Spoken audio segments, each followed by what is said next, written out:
Malaysia bila lagi kita kena faham Indonesia ni dia as a republic ya. Dia dapat kemerdekaan dengan mengalahkan penjajah. Silu-silu untuk menunjukkan dia punya emosi dia. Kalau kita nak jadi Malaysia, kita nak ke Malaysia jadi apa yang berlaku di Indonesia sekarang? We shouldn't lah. We shouldn't. Yang miskin dicekik, yang gede diajak nengok. Kalau Menteri Keuangan gak diganti mah gak tahu bagaimana. Lil Bahlil, sebuah anomali pemakan segalanya. Mulai dari gas 3 kilo, bahan bakar minyak, hingga tambang nikel.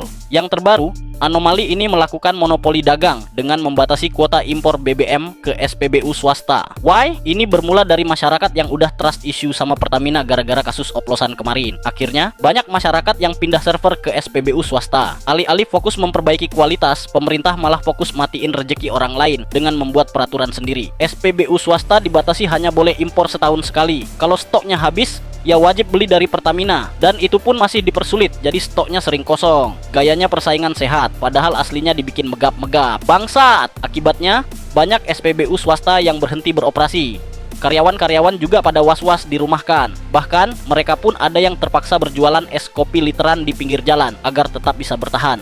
Kalau begini, bukannya menciptakan lapangan pekerjaan baru, tapi malah menciptakan jenis pengangguran baru. Pantek! Dugaan monopoli yang terjadi, ini menambah masalah baru, perusahaan asing di negeri ini makin menjerit, imbasnya, nasib ribuan pekerja terancam dipecat. Dampaknya, jumlah pengangguran akan makin bertambah. Pembatasan kuota yang diterapkan pemerintah, justru membuat perusahaan asing terpaksa membeli produk Pertamina. Padahal, banyak masyarakat yang terlanjur kecewa pada Pertamina. Kemarin nih, waktu si Sri masih ngejabat, bacotan nih rakyat mau dipajakin, apa be dipajakin, teh kucing, teh lenak, ya kan? Apa be dipajakin, sampai ikan asin mau dipajakin. Udah gitu bacotnya enak banget ya kan kemarin si Sri itu. Kalau nggak mau bayar pajak jangan tinggal di Indonesia, kata dia begitu kan. Lah ini nih Sri nih, lihat nih Sri nih, kotok mata lo. 200 bos besar nunggak pajak 60 triliun. Ini ngapa ini orang lo orang ambilin duitnya, duit pajaknya nih sampai 60 triliun begitu. Rakyat be lu kemarin lu bagus udah diganti nih sama Pak Purbaya ya kan. Jadi kebongkar semua tuh. Emang elunya be orang bergawe lo. Lah ini 60 triliun lu kira daun itu.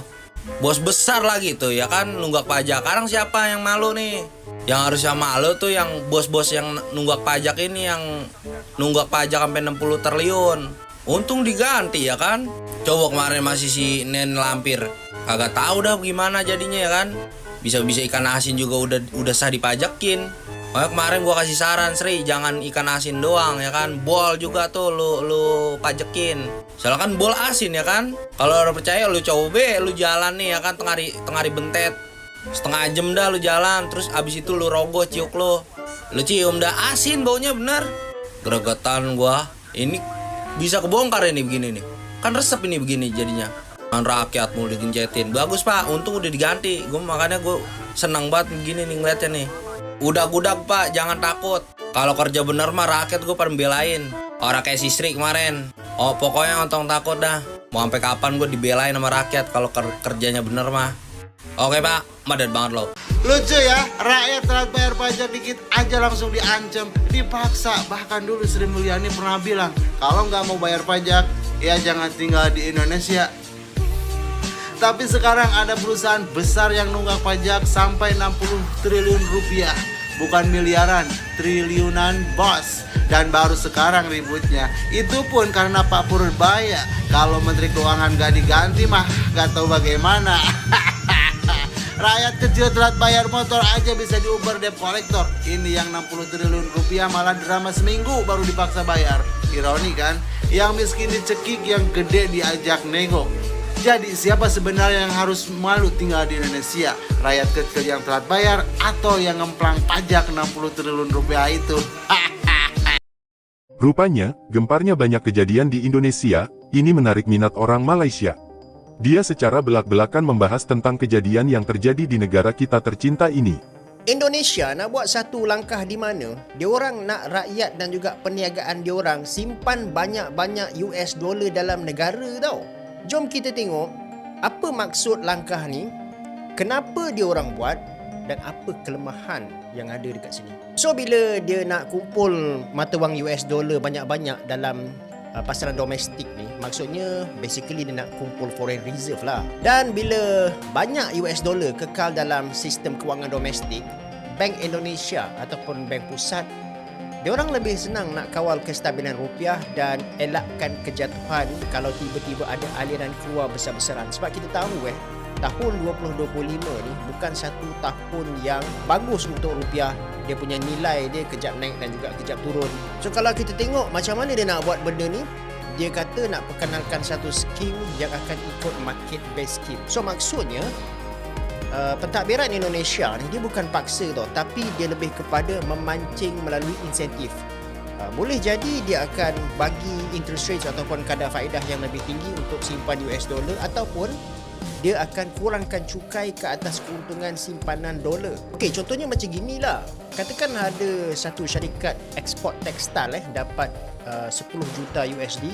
So biasanya duit tu akan dihantar terus ke akaun luar negara lah. Tapi dengan skim baru ni, kalau simpan dekat dalam Bank Indonesia, dia orang mungkin akan dapat interest 5% setahun berbanding 2% kalau simpan dekat luar. Dan itu je dah jadi tambahan 300,000 US dollar setahun. Satu duit lebih untuk syarikat tanpa dia buat apa-apa pun.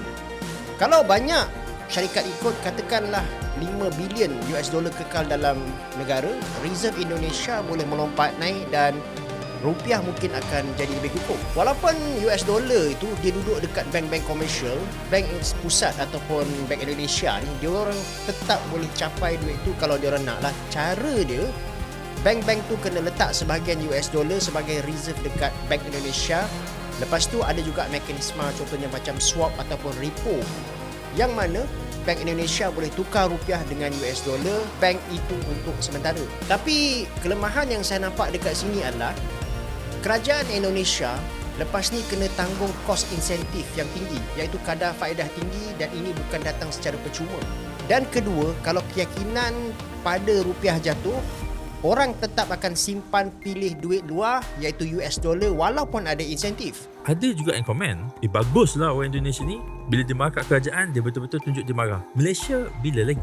Kita kena faham Indonesia ni dia as a republic dia dapat kemerdekaan dengan mengalahkan penjajah dia. Which is kita tahulah dengan Belanda masa tu kan. Belanda, jadi dia berkorban nyawa.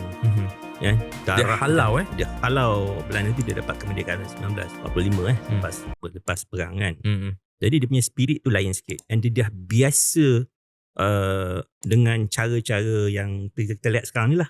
Masa zaman Presiden Suharto jatuh, berlaku benda yang sama pada riot yang sama pada 1998. Sebab itulah bila berlaku benda-benda macam ni, dia memang tak silu-silu untuk menunjukkan dia punya emosi dia, kan, menunjukkan dia punya kemahuan dan sebagainya.